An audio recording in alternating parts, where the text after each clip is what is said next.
Welcome to పూరా local. చాలా దేశాల్లో బంగారాన్ని ఓ పెట్టుబడి సాధనగా చూస్తారు, కానీ ఒక మన దేశంలో మాత్రమే బంగారాన్ని ఒక ఎమోషన్ గా ఫీల్ అవుతారు. పెళ్ళైనా ఫంక్షన్ అయినా ఒంటి నిండా నగలు వేసుకుని వెళ్లాలని చాలా మంది మహిళలు కలలు కంటూ ఉంటారు. కానీ ఇప్పుడు దేశంలో బంగారం ధరలు చూస్తే దిమ్మ తిరిగి బొమ్మ కనిపిస్తోంది. ప్రస్తుతం తులం బంగారం ధర 1,53,000 పైనే ఉంది. అందుకే బంగారం కొనాలంటేనే వామ్మో అనే పరిస్థితి నెలకొంది. ఇప్పుడు పెళ్లిళ్ళు శుభకార్యాల సీజన్ కావడంతో బంగారం కొనకుండా ఉండలేని పరిస్థితి. తప్పని పరిస్థితుల్లో చేసేదేమీ లేక లక్షలు ఖర్చు చేసి మరీ బంగారాన్ని కొనేస్తున్నారు మన వాళ్ళు. కానీ ఓ దేశంలో బంగారం ధరలు చూస్తే ఎవ్వరైనా షాక్ అవ్వడం పక్కా.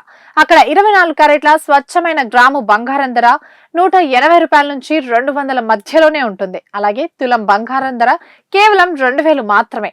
అవును, వినడానికి ఆశ్చర్యంగా ఉన్నా ఇది నిజం. అక్కడ పాలు బ్రెడ్ కంటే చవకగా బంగారం లభ్యమవుతుంది. ఆర్థిక సంక్షోభం, ద్రవ్యోల్బణం కారణంగా అక్కడ ఈ పరిస్థితి తలెత్తింది. నిత్యావసరాల ధరలు ఆకాశాన్ని తాకుతున్నాయి. బంగారం, చమురు ధరలకు మించి అక్కడ నిత్యావసరాల ధరలు ఉన్నాయి. వెనిజువెలా ప్రపంచంలోనే అత్యధిక చమురు, బంగారం నిల్వలు కలిగిన దేశాల్లో ఒకటిగా ఉంది. అయితే పలు కారణాల వల్ల ప్రస్తుతం ఈ దేశంలో ఆర్థిక సంక్షోభం తలెత్తింది. అక్కడ బంగారం, చమురు ధరల కంటే నిత్యావసరాల ధరలు ఆకాశాన్ని అంటుతున్నాయి. వెనిజువెలాలో ద్రవ్యోల్బణం పెరగడంతో స్థానిక బొలవీర్ కరెన్సీ విలువ పాతాళానికి పడిపోయింది. దాంతో వెనిజువెలాలో 24 క్యారెట్ల స్వచ్ఛమైన బంగారం ధర కంటే పాలు, డజన్ గుడ్లు ధరలు ఎక్కువగా పలుకుతున్నాయి.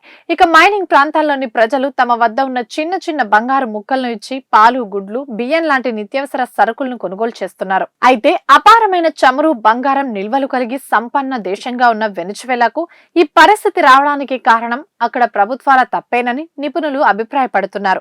ఆ దేశ అధ్యక్షుడు నికోలస్ మదురో ప్రభుత్వం చేసిన అప్పులను తీర్చేందుకు భారీగా బంగారం నిల్వలను విదేశాలకు తరలించింది. అలాగే ప్రభుత్వ అసమర్థత, అవినీతి పాలన కారణంగా వెనిజువెలా ఆర్థిక సంక్షోభంలో కొట్టుమిట్టాడుతోంది.